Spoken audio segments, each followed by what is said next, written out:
हमारे पास प्रश्न है, in a flight of 600 kilometer an aircraft was slow down due to bad weather. Its average speed for the trip was reduced by 200 kilometre per hour and time of flight increased by 30 minutes. Find the original duration of flight. एक flight है जो 600 kilometre जिसने रास्ता तय करना है, लेकिन bad weather की वजह से उसकी जो स्पीड है, एवरेज स्पीड, वो 200 किलोमीटर पर आवर कम कर दी गई. स्पीड कम हुई है तो रास्ता तय करने में 30 मिनट उसे अब ज़्यादा लग रहे हैं.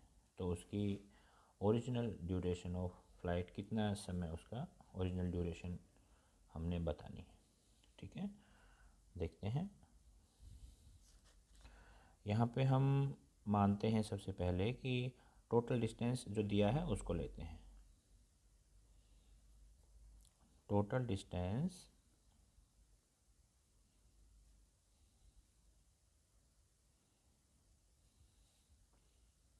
टू कवर, कितना डिस्टेंस कवर करना है फ़्लाइट को? 600 किलोमीटर क्वेश्चन में दिया है. ठीक है, अब हम एवरेज स्पीड की यहाँ बात हो रही है तो हम उसको लेट करेंगे. Let average speed of flight is equal to x kilometre per hour. ठीक है, अब यहाँ पे है ड्यूरेशन ऑफ फ्लाइट, तो क्या बनेगा? ड्यूरेशन ऑफ,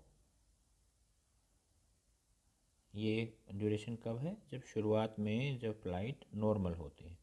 मीन ये हुआ 600 डिवाइड बाई स्पीड, इतना टाइम. जब अगर वो नॉर्मल होती तो इतना टाइम लेती, लेकिन कंडीशन बदल गई बैड वेदर की वजह से. अब बात है due to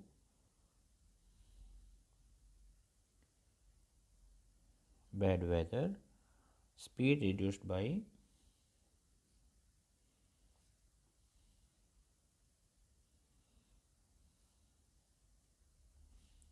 200 kilometre per hour. तो जो नई स्पीड बनेगी 200 कम हो गई, तो न्यू स्पीड लिख लेते हैं इसको. पहले x था, अब 200 उसमें से कम हो गई तो x में से 200 कम कर देते हैं और ये हो गई अब इतने किलोमीटर पर आवर. ठीक है, अब यहाँ पे है जब स्पीड कम हुई है तो टाइम जो है वो इंक्रीज़ हुआ है. टाइम इंक्रीज़ हुआ है 30 मिनट. और क्योंकि सारी चीज़ें आवर में हैं तो हम इसको भी आवर में ले लेते हैं. मीन 1/2 आवर, आधा घंटा. ठीक है, तो न्यू ड्यूरेशन क्या होगी? New duration of flight. New duration क्या आएगी फ्लाइट की न्यू ड्यूरेशन आएगी, अभी भी टाइम डिस्टेंस तो वही 600 किलोमीटर है, लेकिन अब स्पीड कम हो गई है, x माइनस 200 हो गई है, तो इतना ये हमारी ड्यूरेशन है. ठीक है, अब आते हैं अकॉर्डिंग टू क्वेश्चन के अकॉर्डिंग. जब फ्लाइट की स्पीड रिड्यूस हुई है तो आधा घंटा उसने ज़्यादा लेना है. मीन अब यहाँ पे इनको balance x minus 200 minus 600 upon x is equal to, इसमें लग रहा है आधा घंटा. इस तरीके से हमने इसको ले लिया. इसको सॉल्व करेंगे एलसीएम लेके, तो यहाँ पे x माइनस 200 इंटू एक्स, ये हो गया 600x माइनस 600x माइनस और माइनस हो गया प्लस, और ये 4 0 इज इक्वल टू 1/2। ये 0 हो गया कट के, ऊपर बचा 12,000, 12,000 नहीं,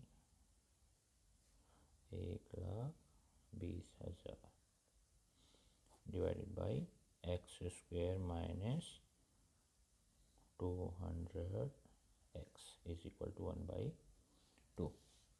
इसको क्रॉस मल्टीप्लाई करेंगे तो हमारे पास एक क्वाड्रेटिक इक्वेशन आएगी, x square minus 200x is equal to 2 4 और 4 टाइम्स 0। इसको कांस्टेंट को इधर ले आते हैं, x square minus 200x minus 2 4 is equal to 0।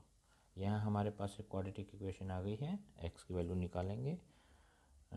इसके फैक्टर करते हैं तो फैक्टर मल्टीप्लाई 24 होने चाहिए, डिफरेंस 200 होना चाहिए, मीन 600 और 400, माइनस का 600 प्लस का 400, एक्स स्क्वायर माइनस का 600x plus 400x minus 2 4 1 2 4 equal to 0। इनको पेयर करेंगे, यहाँ से x कॉमन, x माइनस 600, यहाँ से plus 400 common, x minus 600 is equal to 0। यहाँ से हमें मिला x माइनस 600 और x plus 400 is equal to 0।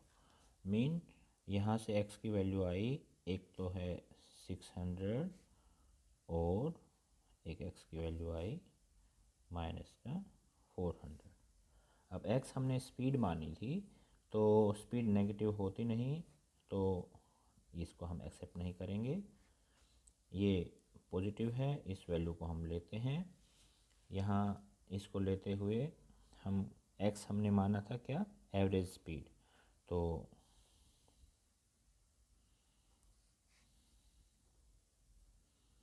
Speed हुई 600 kilometre per our.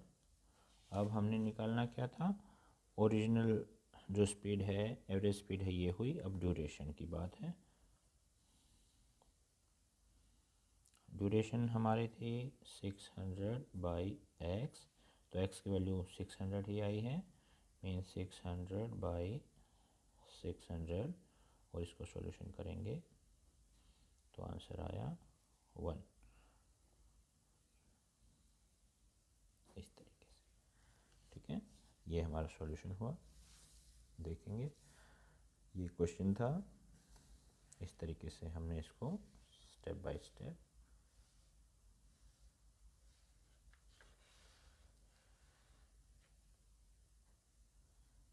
Thank you.